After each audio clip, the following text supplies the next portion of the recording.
Louvado seja o nosso Senhor Jesus Cristo. Que Ele seja eternamente louvado. Quero agradecer a Deus pela presença de todos vocês aqui em Labri, na noite de hoje, pedindo ao Altíssimo que nos abençoe, que nos ilumine, que fortaleça o nosso coração.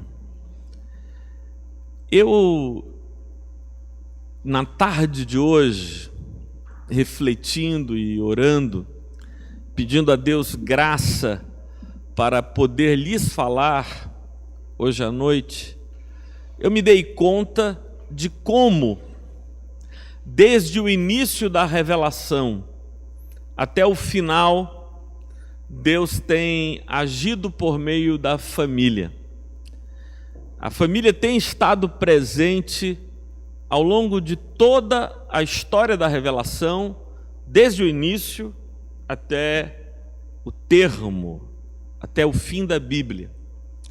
Todos vocês sabem que a história bíblica, lá no livro de Gênesis, começa com aquele encontro, aquele casamento celebrado pelo próprio Deus, quando, vendo o homem e entendendo que não era bom que ele permanecesse só, ele lhe fez uma mulher e lhe a trouxe.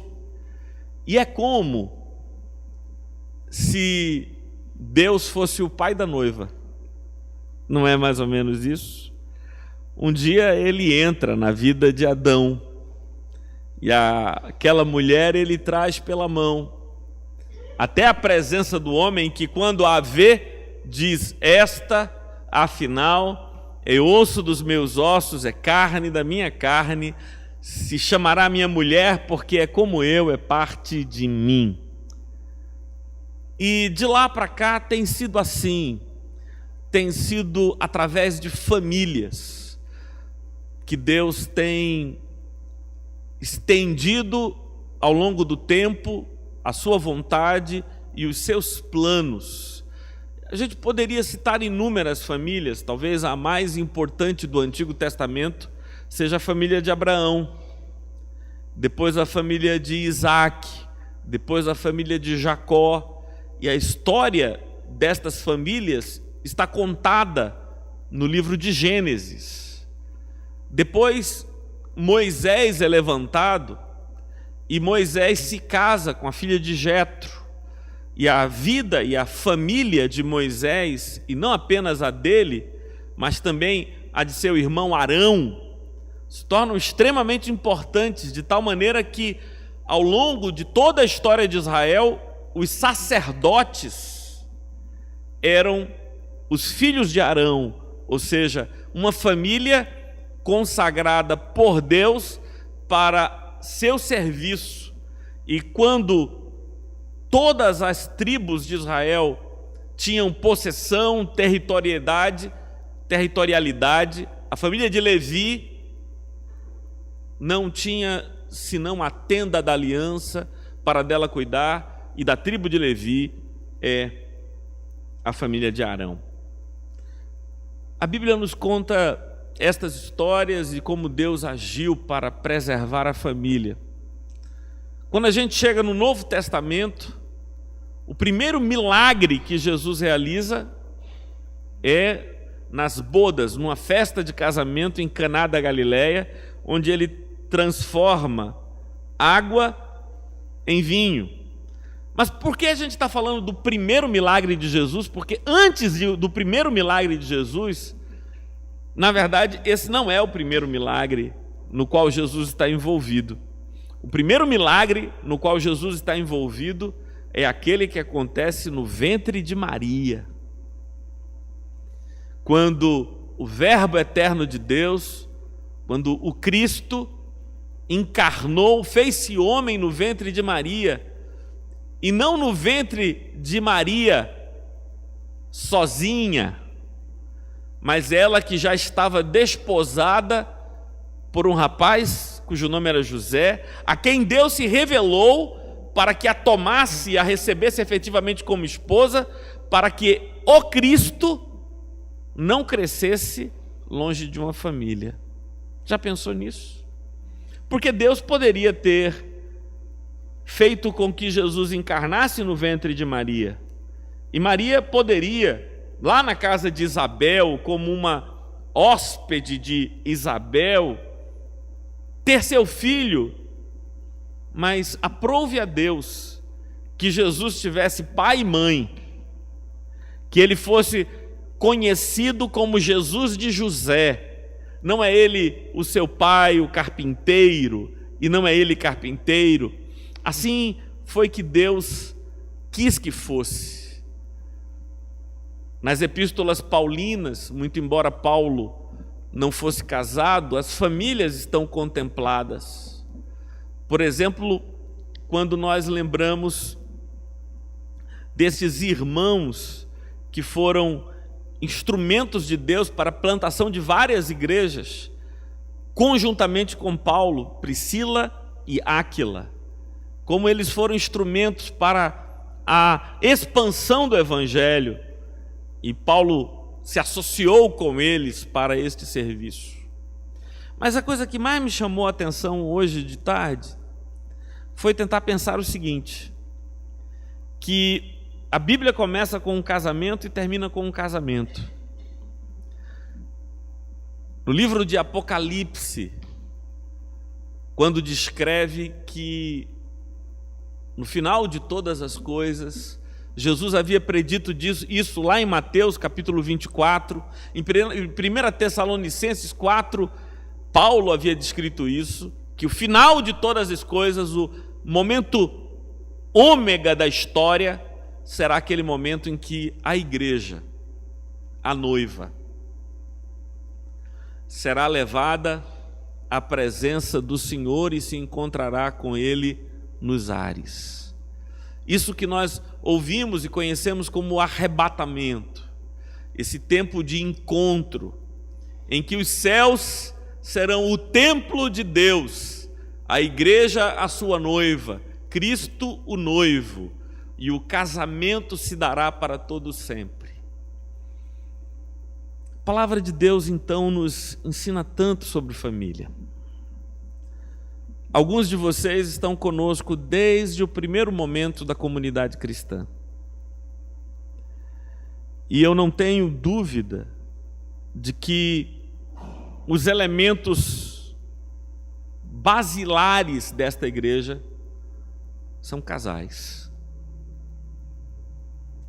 Foram casais que se uniram num projeto de construir uma igreja, e muito embora haja e houve ao longo da história muitas pessoas solteiras, e ainda há, claro, entre nós, e que se dão, e que trabalham, e que se envolvem na obra de Deus, ao longo destes 6 anos de caminhada da comunidade cristã, foram os casais que serviram desses elos fundamentais da malha de sustentação da igreja. E é por isso que o tema da infidelidade, ou o tema da fidelidade, me é tão caro, porque cada casal que se desfaz é um dos nós de nossa rede que se afrouxa, e a igreja fica mais frágil e mais fraca.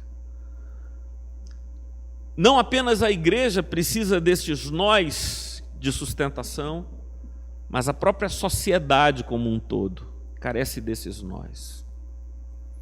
Por isso o Espírito de Deus zela pela família. Por isso a família é de todas as instituições aquela única criada pelo próprio Deus, como um projeto dele antes de haver queda, antes de haver o lapso humano que criou um estado caído para todos nós. Deus quis que houvesse família. Queria convidar você para abrir a sua Bíblia no Evangelho de Mateus, Mateus, do capítulo 19. Marcão, acende as luzes, por favor. Mateus, capítulo 19. Texto importante. Página 979, nestas Bíblias que estão aqui conosco. 979. Mateus, capítulo 19. Vocês estão comigo lá? Versículo 1 diz: E aconteceu que, concluindo Jesus estas palavras, deixou a Galiléia e foi para o território da Judéia, além do Jordão. Seguiram-no muitas multidões e curou-as ali. Vieram a ele alguns fariseus e o experimentavam, perguntando: é lícito ao marido repudiar a sua mulher por qualquer motivo? Então respondeu ele: não tendes lido que o Criador desde o princípio os fez homem e mulher, e que disse: por esta causa deixará o homem pai e mãe e se unirá à sua mulher, tornando-se os dois uma só carne? De modo que já não são mais dois, porém uma só carne. Portanto, o que Deus ajuntou, não o separe o homem. Replicaram-lhe: por que mandou então Moisés dar carta de divórcio e repudiar? Respondeu-lhes Jesus: por causa da dureza do vosso coração, é que Moisés vos permitiu repudiar vossa mulher. Entretanto, não foi assim desde o princípio. Eu, porém, vos digo: quem repudiar sua mulher, não sendo por causa de relações sexuais ilícitas, e casar com outra, comete adultério. E o que casar com a repudiada, comete adultério. Disseram-lhe os discípulos: se é essa a condição do homem relativamente à sua mulher, não convém casar. Jesus, porém, lhe respondeu: nem todos são aptos para receber este conceito, mas apenas aqueles a quem é dado. Porque há eunucos de nascença, há outros a quem os homens fizeram tais, e há outros que a si mesmos se fizeram eunucos, por causa do reino dos céus. Quem é apto para o admitir, admita. Vamos orar? Vamos clamar ao Senhor. Senhor Deus, que a Tua palavra está aqui em nossas mãos. Nós não assumimos o senhorio sobre ela, ela é que assume sobre nós a condição de autoridade, de voz, que fala, que dá direção, que apruma, que corrige, que ensina. Mas a Tua palavra, Senhor Deus, só se realiza em nós concretamente por meio da intervenção do Teu Espírito Santo. É o Teu Espírito Santo que a ilumina e que a aplica às nossas vidas. É somente o Teu Espírito Santo que é capaz de dar significado à Tua palavra no transcurso dos anos, dos séculos, das culturas, das geografias. É o Teu Espírito Santo que persevera e que preserva a atualidade, a pertinência e até mesmo a autoridade da Tua palavra entre nós. Por isso clamamos a Ti, ó Espírito Santo, que nos visites com ensino, com prudência e com sabedoria na noite de hoje, em nome de Teu Filho Jesus. Amém. Jesus quer falar sobre vida. E uma das dimensões da vida que a Ele interessam é esta dimensão da vida conjugal, da vida matrimonial. Contudo, essa é uma dimensão extremamente delicada e em várias e diferentes ocasiões Jesus foi posto à prova por homens que, trazendo o assunto à baila, querem lhe testar. Isso aconteceu, por exemplo, com os saduceus. Os saduceus não acreditavam nem em anjos, nem na vida após a morte. Os saduceus eram figuras extremamente materialistas. Então eles chegaram para Jesus e quiseram fazer uma pegadinha com ele. E eles contam uma história para Jesus. Um homem casou-se e antes de que ele tivesse tido filhos com essa mulher, ele morreu. Segundo a lei do levirato, seu irmão desposou essa mulher e antes que ela desse à luz a qualquer filho, este também morreu. E assim veio o terceiro e o quarto irmãos e todos casaram com a mulher e todos morreram. Lá no céu, essa mulher vai ser mulher de quem? De qual dos irmãos? E aí Jesus responde: errais por não conheceres as Escrituras, porque nos céus nem se casam, nem se dão em casamento, porém serão como os anjos. Querendo dizer com isso que esta instituição que aqui nós conhecemos e essa modalidade de relação tão importante para essa dimensão terrenal, já nos céus, na vida em espírito, quando a plenitude de todos os seres se revelarem, essa relação marital, conjugal, não vai ter mais qualquer sentido, qualquer significado. Assim como os anjos não se casam, nem se dão em casamento, em absoluta plenitude de espiritualidade, assim também os homens, lá na dimensão dos céus, nem se casam, nem se dão em casamento. No texto que nós acabamos de ler, a pegadinha vem dos fariseus. E os fariseus chegam para Jesus e fazem uma pergunta, e essa pergunta, ela não tem por objetivo informar-se acerca de alguma coisa, mas como o próprio texto nos diz, é para provar Jesus. E a pergunta que os fariseus elaboram para ele é a seguinte: é lícito ao homem repudiar a sua mulher por qualquer motivo? Então há dois elementos nessa pergunta. O primeiro elemento é se é lícito repudiar. O segundo elemento é que motivo, se é lícito, que motivos habilitam, legitimam o ato do repúdio. Jesus diz que desde o princípio Deus criou o homem e a mulher para que fossem eles dois uma só carne. E disse Deus: deixará, pois, o homem seu pai e a sua mãe, e se unirá à sua mulher, e serão os dois uma só carne. Queria trabalhar hoje com vocês a questão desta palavra que aparece aí, o repúdio. O repúdio. É uma palavra forte, é uma palavra desconcertante, é uma palavra constrangedora. Jesus estava tratando dessa questão provocado pelos fariseus, porque o repúdio era um ato pelo qual o cidadão judeu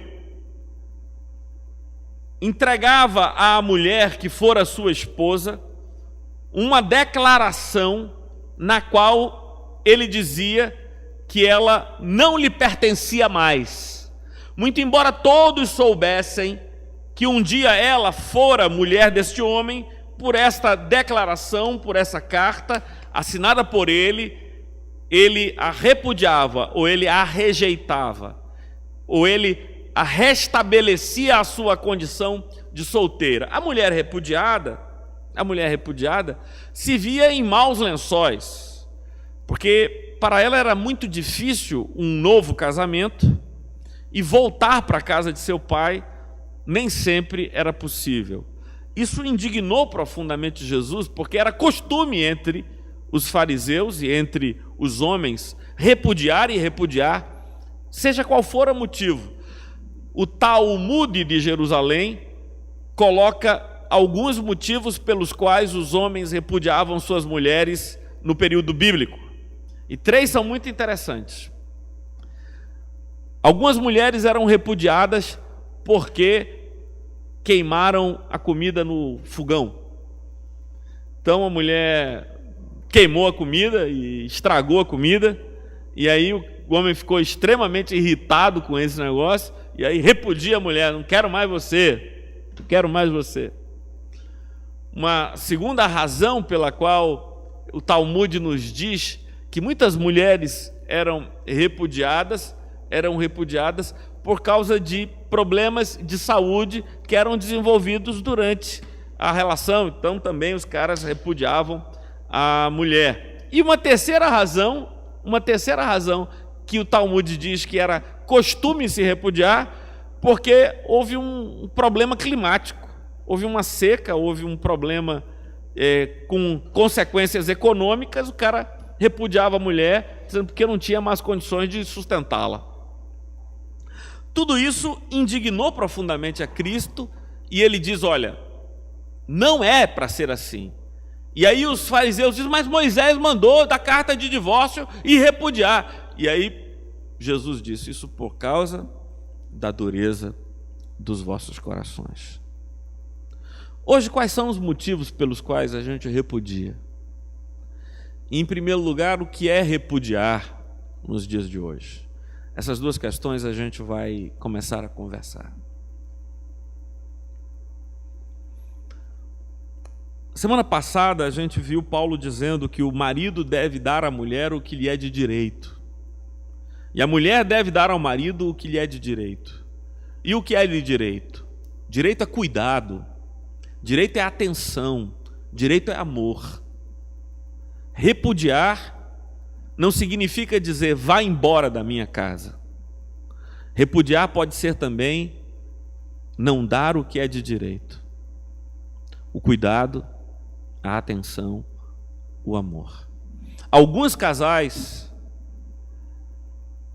vivem em estado de divórcio, muito embora permaneçam no mesmo teto, porque um repudiou o outro, ou ambos se repudiaram mutuamente. Meus irmãos, isso não é da vontade de Deus. Não é da vontade de Deus que nós nos repudiemos, que nós nos rejeitemos, que nós nos neguemos o direito um do outro. A vontade de Deus é que vivamos em harmonia, que vivamos em família. Me lembro do Caio Fábio dizendo uma vez o seguinte: o divórcio não separa. O divórcio só separa quem já está separado. O divórcio não é uma instituição que separa um casal. O divórcio é um ato pelo qual um casal que já está separado cristaliza essa separação. Porque a separação frequentemente vem muito antes do divórcio.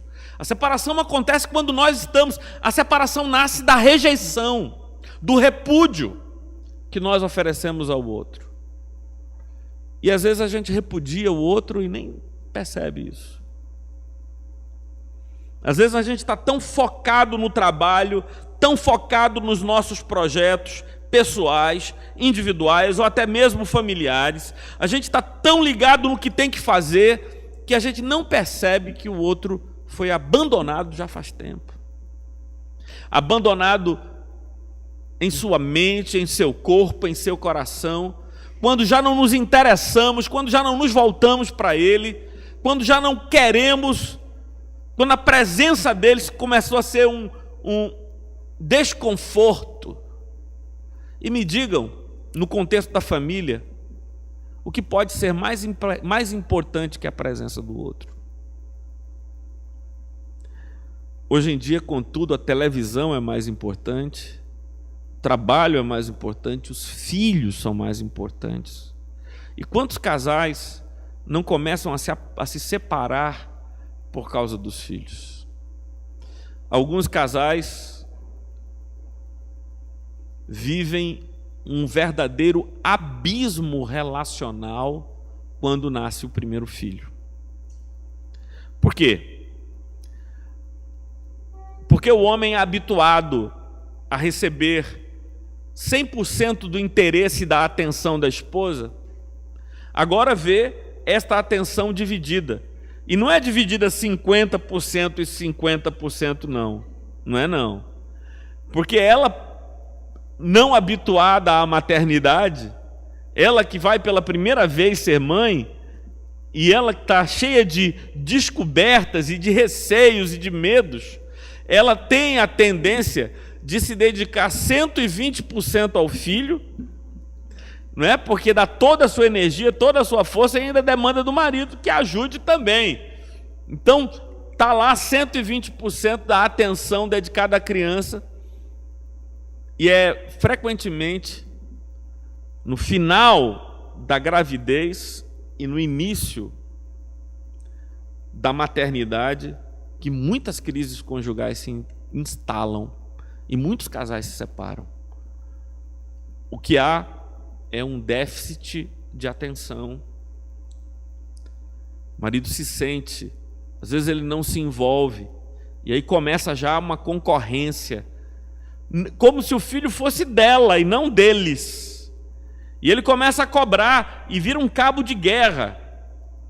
E não é a criança que está no meio do cabo de guerra, não. É a mulher que se sente quase que dilacerada, rachada, quebrada, cindida. Eu acho que, nesse caso, falta compreensão de ambos os lados, não é? Falta compreensão do marido, que precisa discernir o momento difícil porque passa a mulher. Falta compreensão da mulher, que precisa entender que agora é mãe, mas ainda continua mulher. Ela não pode deixar de ser mulher, porque agora é também mãe. É um desafio.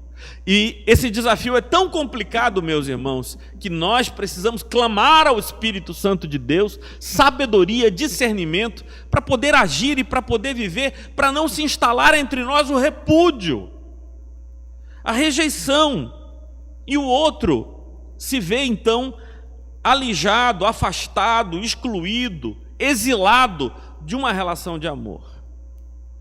Há uma segunda razão pela qual o repúdio acontece. O repúdio às vezes acontece porque o outro errou. E a gente decidiu continuar, mas não soube perdoar. Vou explicar melhor isso.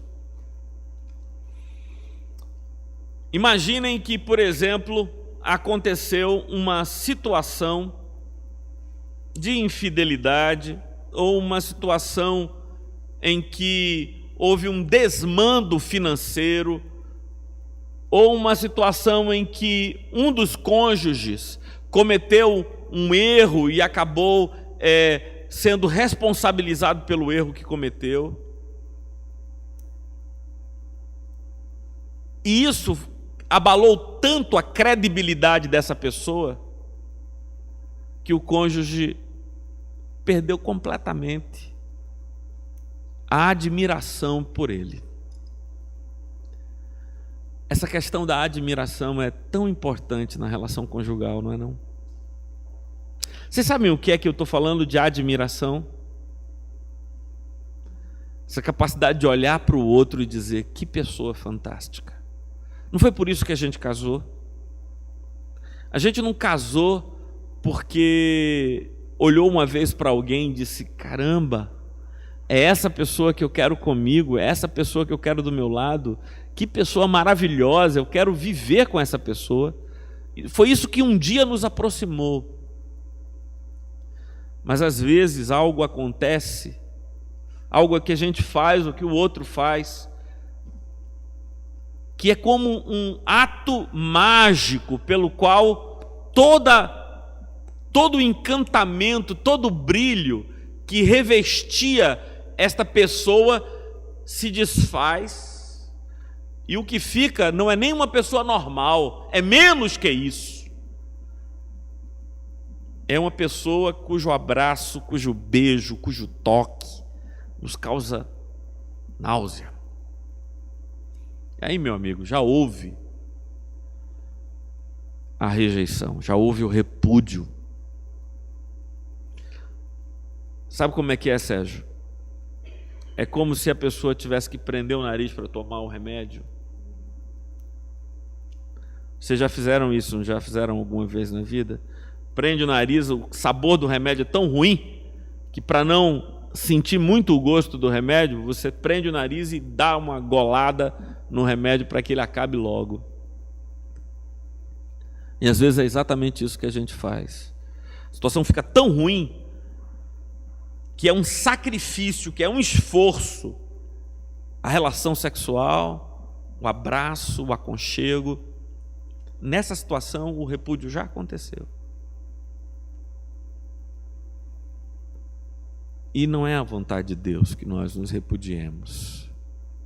Se a sua decisão é continuar caminhando juntos, é preciso que a gente perdoe a outra pessoa. E perdoar a outra pessoa não significa esquecer, mas significa que aquilo não estará entre nós. Aquilo não permanecerá e nos afastará. Eu encontro recursos em minha alma para continuar caminhando com você sem que isto seja um óbice, um obstáculo. Eu me sinto capaz de continuar te vendo. E aí alguns casais dizem o seguinte: não, agora você vai ter que me reconquistar. Depois do que você fez, agora você tem que me reconquistar. Sim, tudo bem. Mas quando eu te conquistei pela primeira vez, você não era a minha maior inimiga. Você era uma pessoa aberta. Quando eu te conquistei pela primeira vez, você aceitava tomar sorvete comigo. Quando eu te conquistei pela primeira vez, você aceitava sentar-se comigo e assistir um filme. Mas agora, como é que eu vou te reconquistar se você olha para mim e vira a cara? Se qualquer palavra que eu lhe digo, você retruca com pedras. Que conversa é essa de reconquistar se o teu coração se fechou para mim? Como assim?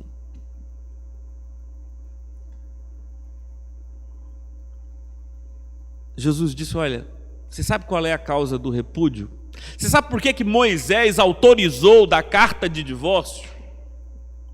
Jesus diagnostica isso com uma precisão imensa. Ele diz: por causa da dureza dos vossos corações. Porque o coração da gente é duro. Porque o coração da gente não se quebranta. A melhor coisa que Deus pode fazer por nossas famílias hoje à noite é aquilo que eu vinha falando com Sueli há pouco e Patrícia. É que Deus, aquele que nos deu o grão, nos dê também o pilão. Grão e pilão, Eliane. Grão e pilão. Vocês sabem o que é pilão, né? Todo mundo aqui sabe o que é pilão. Aquele móvel antigo, aquele objeto antigo de cozinha, em que se batia o grão até que ele se transformasse em pó. E é assim que a gente tem pó de trigo, pó de café, pó de tantas coisas. Deus nos deu o grão, que Ele também nos deu o pilão, para que o grão e o pilão possam ser instrumentos. Enquanto o nosso coração não se quebrantar na direção do outro, nós faremos que a vaidade seja a força que nos afasta, o orgulho, a arrogância, como eu comentei aqui na quarta-feira passada. Essas forças que nos separam, que nos afastam e que tanto entristecem a Deus. Em último lugar, eu queria comentar com vocês, pensando nessa dimensão de Jesus, né? Em que Ele está nos dizendo: olha, desde o início não é assim, mas é a dureza dos vossos corações, a causa e a razão de tanto afastamento, de tanta separação, de tanta infidelidade, infidelidade dos sonhos, quando a gente se divorcia dos sonhos do outro, do projeto, de estarmos juntos, de nos sentirmos um só, de sermos um só. Eu creio que uma terceira causa desse abandono, desse afastamento, é porque nós nos esquecemos do compromisso que um dia assumimos na presença do Senhor. Meu avô paterno tinha um conceito de amor que era muito estranho, Daniel. Meu avô era daqueles homens assim, meio de poucas palavras, meio durão, meio brutamonte, assim, meio e tal. E ele dizia: amor é o sentimento que se tem por alguém com quem se está comprometido. Ele não falava que amor é isso, é aquilo. Não.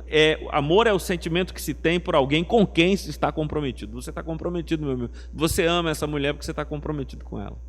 É claro que as coisas são muito mais complexas do que isso. Mas hoje em dia, os nossos compromissos, a nossa relação, tem valido tão pouco.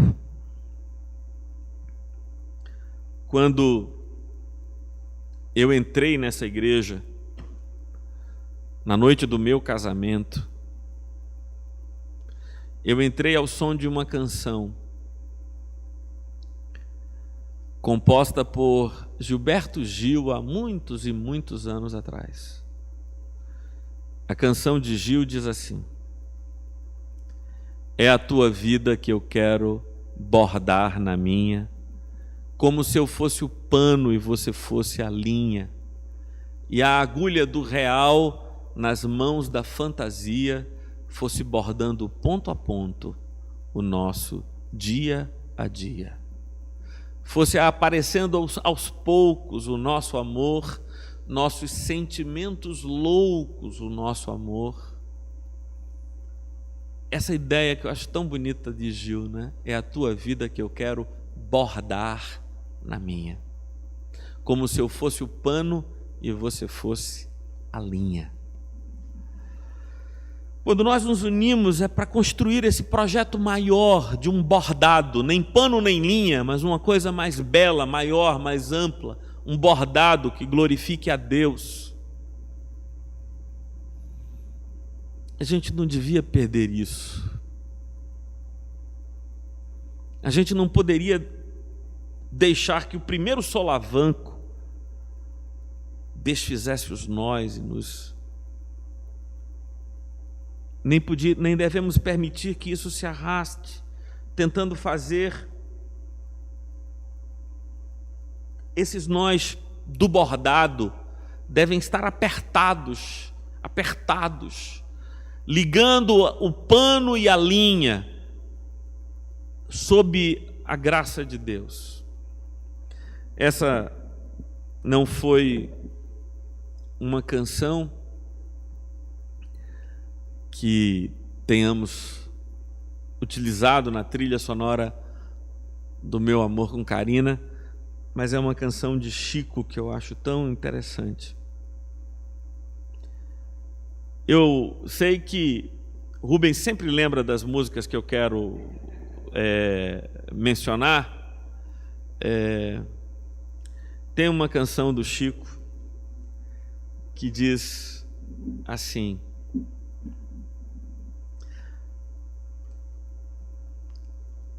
quando eu te conheci, dei para sonhar, fiz tantos desvarios, rompi com o mundo, queimei meus navios.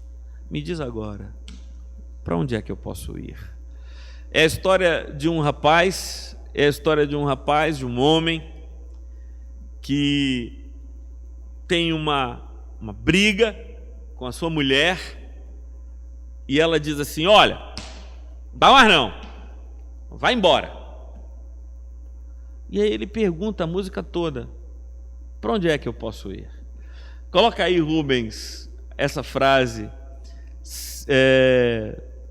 rompi com o mundo, queimei meus navios. E logo vai aparecer a canção do Chico lá no Google. Será que vai dar certo? Hã? Travou? Tudo bem. É uma dessas canções assim, sabe, da poesia de Chico, né? Vocês conhecem essa canção? Não? Vejam que letra maravilhosa. Se já perdemos a noção da hora, se juntos já jogamos tudo fora, me conta agora como é que eu hei de partir. Se ao te conhecer dei para sonhar, fiz tantos desvarios, rompi com o mundo, queimei meus navios. Me diz para onde é que ainda posso ir? Essa é uma referência a César Augusto invadindo a ilha de Creta. Quando ele invade a ilha de Creta e desce com os seus soldados e sobe a um monte, ele diz aos soldados: olhem para o porto. E quando os soldados olham para o porto, os navios estão incendiados. Os navios que trouxe a César e seus exércitos para Creta. E aí ele se volta para o exército e diz: agora é vencer ou morrer, porque já não há mais navios para servirem como rota de fuga. Ou a gente vai ganhar essa guerra, ou nós vamos morrer nessa ilha, vamos lutar até o fim. Chico, que é brilhante, ele pensa nisso e diz: se ao te conhecer fiz tantos desvarios, rompi com o mundo, queimei meus navios. Me diz para onde é que ainda posso ir? Se nós, nas travessuras das noites eternas, já confundimos tanto as nossas pernas, diz com que pernas eu devo seguir? Se entornaste a nossa sorte pelo chão, se na bagunça do teu coração, meu sangue errou de veia e se perdeu. Eu já não sei se ele corre no meu corpo ou se o meu sangue corre no teu corpo. Como é que eu posso ir embora? Como? Se na desordem do armário embutido, meu paletó enlaça o teu vestido, e o teu sapato ainda pisa no teu, e o meu sapato ainda pisa no teu. Como se nos amamos feito dos pagãos, teus seios ainda estão nas minhas mãos. Me explica com que cara eu vou sair? Não, acho que estás te fazendo de tonta. Te dei meus olhos para tomares conta, agora conta como hei de partir. Eu gosto muito da versão dessa canção que Chico canta, em que ele usa nessa última estrofe 3 vezes a mesma palavra em 3 acepções diferentes. Ele diz assim, vejam que coisa linda, ele usa a palavra conta 3 vezes e cada uma das vezes numa acepção diferente. Ele diz assim: não, acho que estás só fazendo de conta. Te dei meus olhos para tomares conta, agora conta como hei de partir. Eu penso que quando nós reconhecemos de fato nossa relação com Deus, nós queimamos nossos navios, para não ter como nem por onde partir.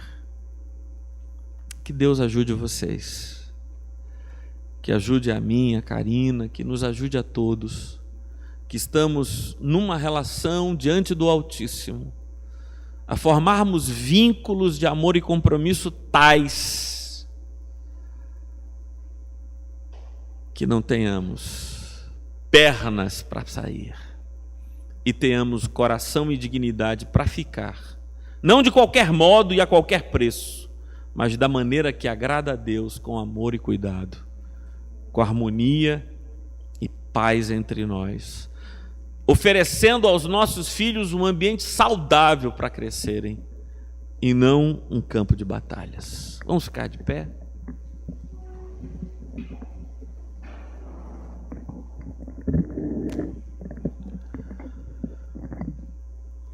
Gostaria de pedir ao Senhor que nos abençoasse, que nos enchesse de sua graça, de seu cuidado. Eu vou pedir para Daniel ir ali com Ana também, para o violão, para nos dirigir numa canção.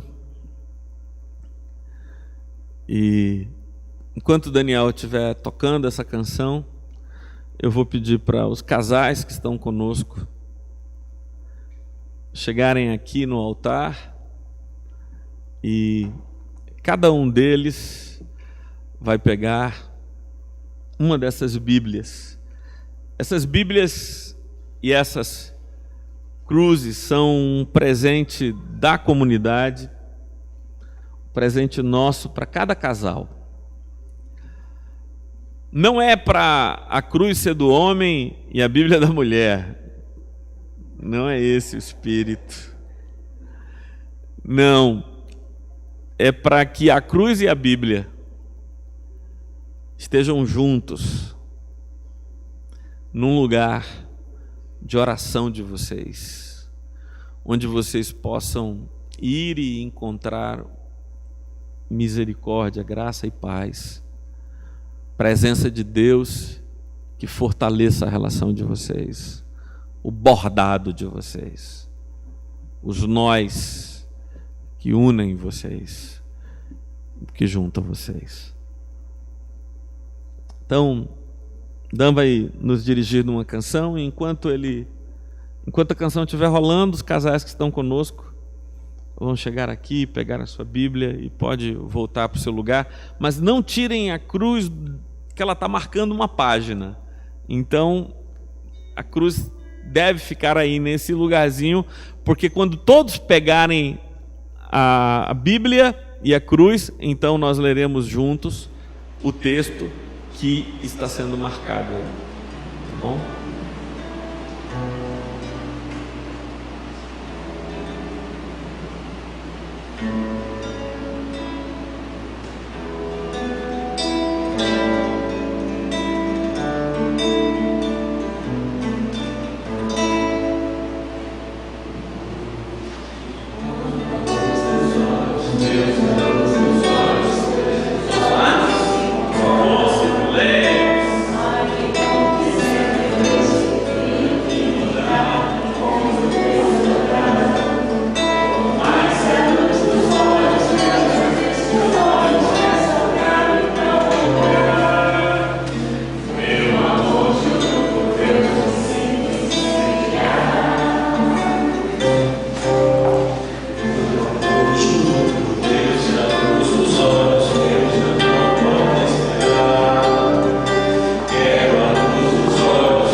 Vocês abrissem suas novas Bíblias no Salmo 127. Salmo 127. Todo mundo já encontrou ela marcada aí, não foi? Salmo 127. E nós vamos ler a uma só voz o Salmo 127. Se o Senhor não edificar a casa, em vão trabalham os que a edificam. Se o Senhor não guardar a cidade, em vão vigia a sentinela. Inútil vos será levantar de madrugada, repousar tarde, comer o pão que penosamente granjeastes. Aos seus amados ele o dá enquanto dormem. Herança do Senhor são os filhos, o fruto do ventre, seu galardão. Como flechas na mão do guerreiro, assim os filhos da mocidade. Feliz o homem que enche deles a sua aljava, não será envergonhado quando pleitear com os inimigos à porta. Amém. Que a tua casa seja, como diz o Salmo, edificada pelo Senhor. Porque quando o Senhor edifica a casa, os trabalhadores têm sucesso no seu ofício. Ó Deus eterno, muito obrigado por esses casais que na noite de hoje estão aqui conosco para renovar uma aliança de fidelidade, de compromisso. Queremos vencer pela força do Teu Espírito Santo todas as distrações, todos os desvios e descaminhos que nos seduzem e que nos empurram um para longe do outro. Quer sejam fatores e forças a atuar dentro de nós, em nossos corações e mentes, quer sejam fatores e forças que agem do lado de fora, nos seduzindo, tentando nos encantar, tentando nos afastar. Ó Senhor Deus, nós precisamos tanto de Tua bênção para as nossas famílias. E é esta que rogamos agora, em nome de Teu Filho Jesus. Amém, amém. Pode dar um beijinho, então. Podem se assentar.